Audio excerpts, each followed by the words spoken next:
Welcome back student to standard 6। बच्चों, आज के वीडियो में मैं आपको हमारा जो चैप्टर 3 है उसका मैंने जो लास्ट इंट्रोडक्शन पार्ट का वीडियो भेजा था, इसके बाद आज हम 3.1 एक्सरसाइज के कुछ वेरी इंपॉर्टेंट सम्स सॉल्व करके आपको भेज रहा हूँ इस वीडियो द्वारा।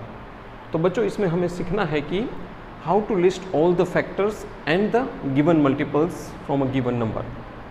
मतलब कि हमें लिस्ट करना है, अगर आपको कोई नंबर दिया है उस नंबर के कितने फैक्टर्स है, सभी फैक्टर्स को किस तरह से लिस्ट करना है, फिर मल्टीपल्स को कैसे फाइंड आउट करना है, ये दोनों चीज़ सीखनी है।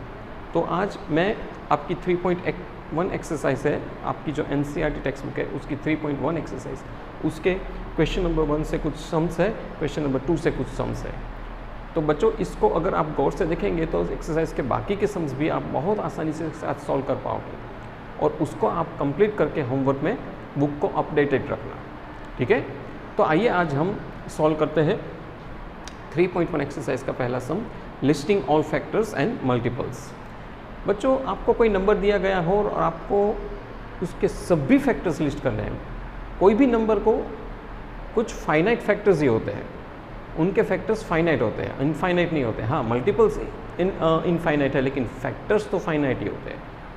तो अगर मुझे किसी नंबर के सभी फैक्टर्स चाहिए तो किस तरह से लिस्ट आउट करते हैं, ये मैं आज आपको सिखाता हूँ। उनकी एक बहुत ही अच्छी ट्रिक है जिससे आप बहुत अच्छी तरह से और सिंपल वे से फाइंड कर सकते हो। अब आपकी एक्सरसाइज का एक मैंने सम है 3.1 एक्सरसाइज से, क्वेश्चन नंबर 1 का A 24। अब ये 24 नंबर का सभी फैक्टर्स मुझे चाहिए। तो सबसे पहले आपको पता है कि 1 और जो नंबर खुद, वो तो हर एक नंबर के फैक्टर्स होते हैं, तो वो तो आप लिख ही डालो पहले। तो 1 24 24, ये पहला। तो आपको टेबल बोलना है, 1 से चालू करना है ताकि एक भी फैक्टर आप मिस न कर पाओ। Start from 1 24 24। फिर आप देखो कि 2 के टेबल में 24 आता है, हाँ 2 12 24। फिर आप 3 पर बढ़िए, 3 8 24। फिर आप 4 पर जाइए, 4 के टेबल में आता है, हाँ आता है 4 6 24। समझ गए?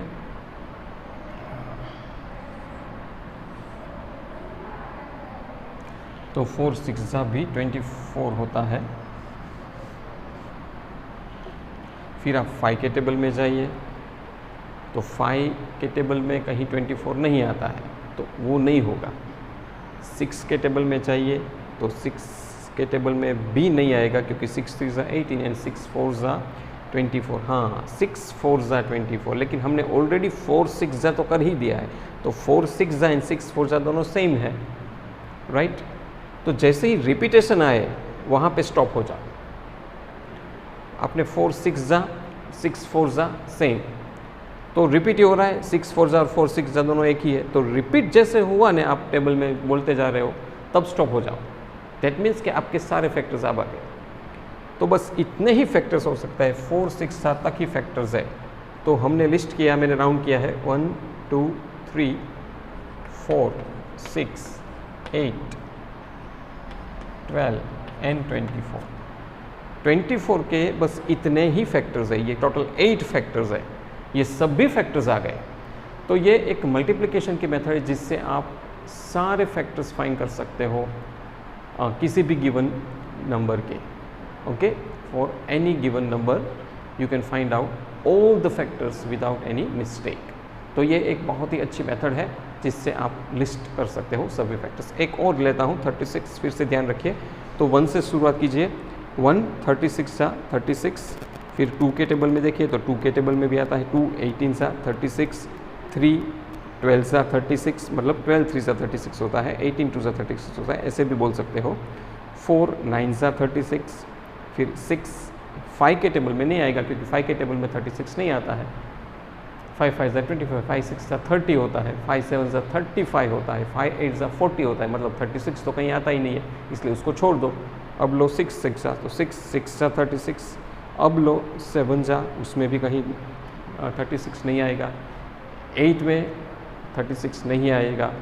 9 में 36 आएगा, 9 4 लेकिन ऑलरेडी आपने 4 9 लिखा हुआ है यहाँ, मतलब स्टॉप हो जाओ। जैसे ही कोई रिपीट हुआ मैंने कहा ना, इससे पहले में भी मैंने समझाया था यहाँ भी कि रिपीट होता है तो स्टॉप हो जाओ, वहाँ से आपके सारे फैक्टर्स लिस्ट हो गए। तो बस इतने ही फैक्टर्स है, तो वो फैक्टर्स मैंने लिस्ट कर दिए हैं यहाँ 1 2 3 4 6 दो बार है, लेकिन लिखना आपको एक ही बार है क्योंकि वही एक ही फैक्टर है, 9 12 18 एंड 36। तो इसको इस तरह से लाइन में लिख दीजिए सिस्टमेटिकली और लिख दीजिए यही सब फैक्टर्स है 36 के। 36 के बस इतने ही फैक्टर है, इसके अलावा कोई भी फैक्टर हो ही नहीं सकते। तो अगर आप इस मेथड को फॉलो करोगे बच्चों तो आप एक भी फैक्टर को मिस नहीं करेंगे। ऑलवेज बिगिन विथ 1 2 3 सीरियल में ही जाओ, ठीक है।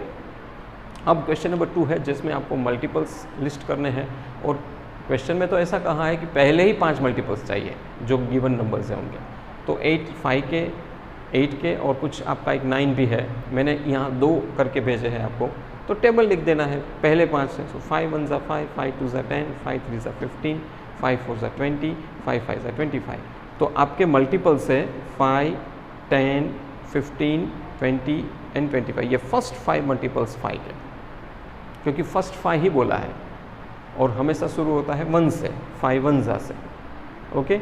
और मल्टीपल्स मैंने आपको ऑलरेडी समझाया था पहले आपको कि multiples are nothing but answers of table, right. आपको जो प्रोडक्ट मिले वो आपका मल्टीपल है, 2 नंबर को मल्टीप्लाई करके जो भी प्रोडक्ट मिले वो उसको मल्टीप्लाई है, फिर चाहे कोई भी नंबर हो उसका वो मल्टीपल्स है। तो यहाँ पहले 5 मल्टीपल्स मुझे मिल गए 5 के। इसी तरह 8 के भी 8 1 ज़ा 8, 8 2 ज़ा 16, 8 3 ज़ा 24, 8 4 ज़ा 36, 8 5 ज़ा 40। तो 8 16 24 36 एंड 40 ये सारे मल्टीपल्स हुए 8 के। इसी तरह आप कोई भी नंबर के मल्टीपल्स निकाल सकते हो बिगिनिंग फ्रॉम 1। तो बच्चों ये बहुत आसान है, आपको ये वीडियो में फैक्टर्स और मल्टीपल्स निकालना आ गया होगा। जैसे ही आप ये वीडियो को देखोगे आप बहुत श्योर हो जाओगे इसके बारे में। बाकी के सम्स आप प्रैक्टिस के लिए लिख लेना ताकि आप उसमें आ जाए, आपको प्रैक्टिकल करोगे तो जल्दी समझ में आ जाएगा। और कोई डाउट हो तो मुझे ग्रुप में ज़रूर भेजना, I will solve and give you that sum. Thank you very much for listening me.